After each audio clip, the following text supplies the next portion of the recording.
welcome back. This is very noisy. This is the second video for looking at Norwich and from a very local perspective. And behind me is the channel that we saw from Paul's Ferry, and this would have been the channel which came all the way up to the cathedral. Here we are, some beautiful buildings here. So Paul's Ferry is down there, and it's just a short walk to the cathedral close. This is the biggest cathedral close in the UK. It's 44 acres. So there's the cathedral, and this is cathedral close. There's 106 houses here in 44 acres. It's the largest and certainly the prettiest in England. The houses around here date back to 1284. This one here is 1682. Georgian. There's a really big magnolia tree in front of me here. Obviously comes out in the summertime. And Norwich School is very much attached to this area. So out of the 106 houses, only one is actually privately owned. The others are owned by the cathedral, and basically houses scholars, organists, choral scholars, and anybody can rent the other properties. You don't have to be associated with the cathedral at all, and yeah, the rents are quite reasonable. Detail on the walls are lovely. Again, flint, but not dressed flint. This is just a small street off of the lower cathedral close. Cathedral spire is the second tallest in the UK, and in fact it fell down 3 times in its lifetime. Once was from a citizens' riot back in 1272. Then the wind blew it down in 1362, and then the lightning struck and took it down in 1463. So it's the spire to the cathedral has had quite an interesting history.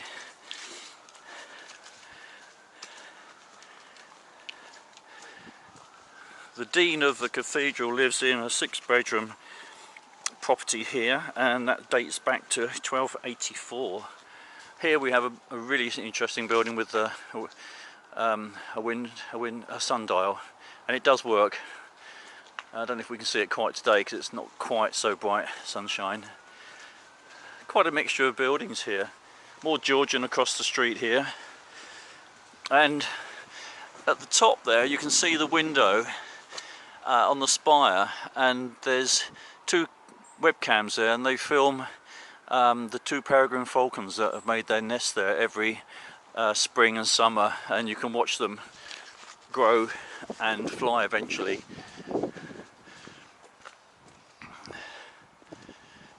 It's a really nice part of Norwich, and it's literally 5 minutes from the city centre. 80 of these buildings here in the close are listed buildings, so you really can't do much with them to the facade or structure, which is really good, but it keeps the character of the close basically. We're just approaching the cathedral. This is the hostelry, so it's a new extension which was built in 2009, and you can see how well it actually integrates the new with the old. This is really, really good. Built from the stone that came up the channel from Paul's Ferry, which again came from northern France. And the same with the castle in Norwich. It was also built from northern France stone. Look at the size of this. It's pretty cool, isn't it?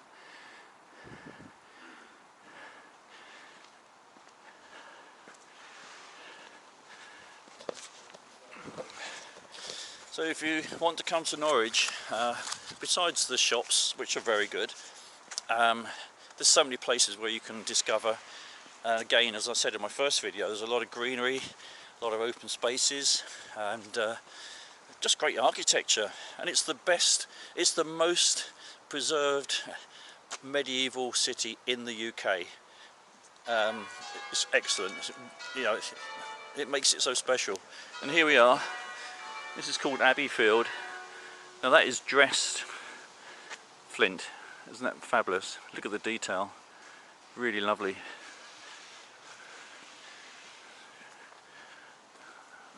I don't know if it's flats but it's certainly accommodation, private accommodation. It looks like it's flats.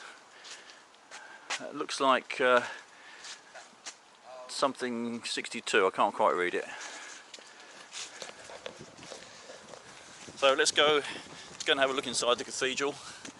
I hope they don't mind me filming. I'll have to ask them first and see if they're okay. In fact, there are two cathedrals in England, in Norwich, and one is a Catholic one. It's slightly out from the city centre, but really again it's only 15 minutes walk from one to the other, and it's not as attractive inside as this Anglican one. I probably won't be visiting it. There is, I think, another one which is probably just ruins, I believe, but for size of Norwich,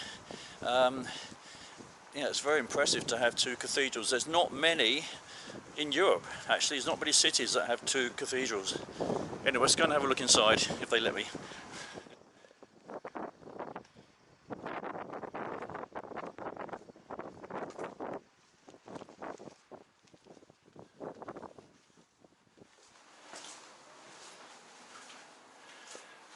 Coronavirus.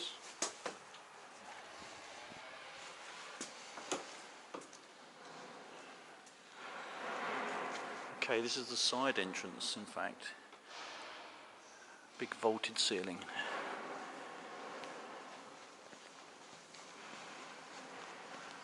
Check out that stained glass on the end there, isn't that amazing?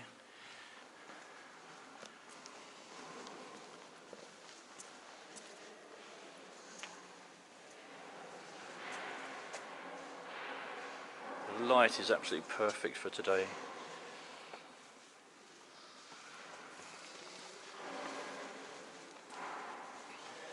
This is where the choir sings.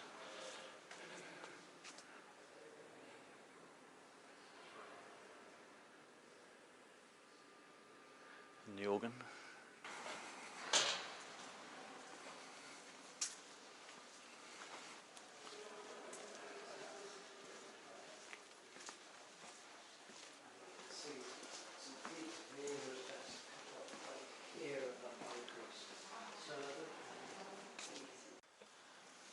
Now, I'm not religious, but some of the buildings that we see around the world are religious buildings, places of worship, and the architecture is stunning, and one asks, how did they build these places?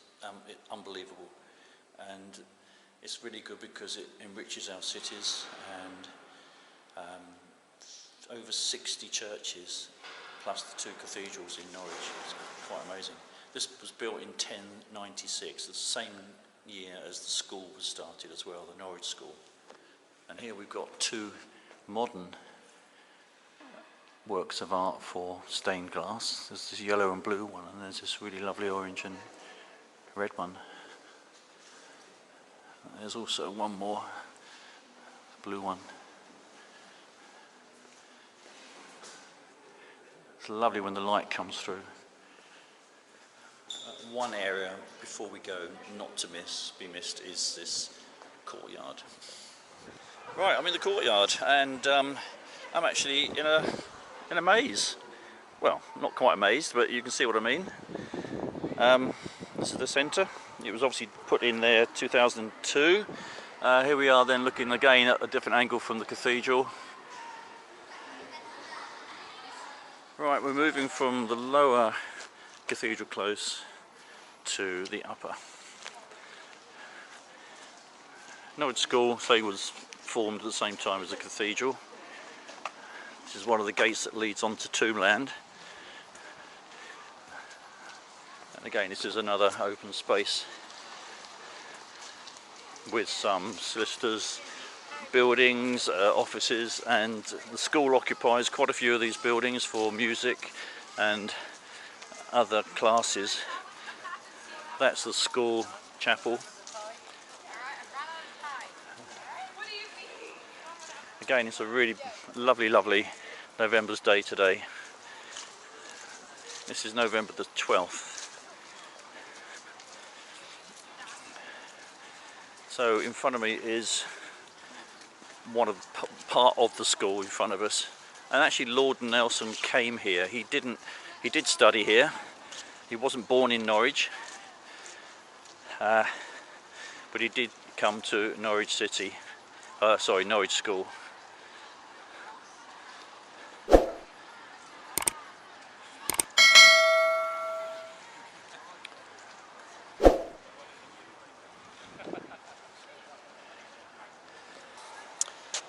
This is actually Nelson, who's standing up behind me. So let's have a look at him. So he went to school here at some point. Fought in the Battle of Trafalgar. He actually died in battle as well. So that's Lord Nelson. Oh, the bells, the bells. Okay, this wraps up this little video for the time being on Cathedral Close. I hope you enjoyed it. If you liked it, subscribe and please give me a like. The next one will probably be either the marketplace or one of the others that I've got planned. I've got about another 6 planned, so I hope you enjoy, and any comments, put them down in the comments section and that'd be just wonderful. Thank you very much, and I'll see you again soon.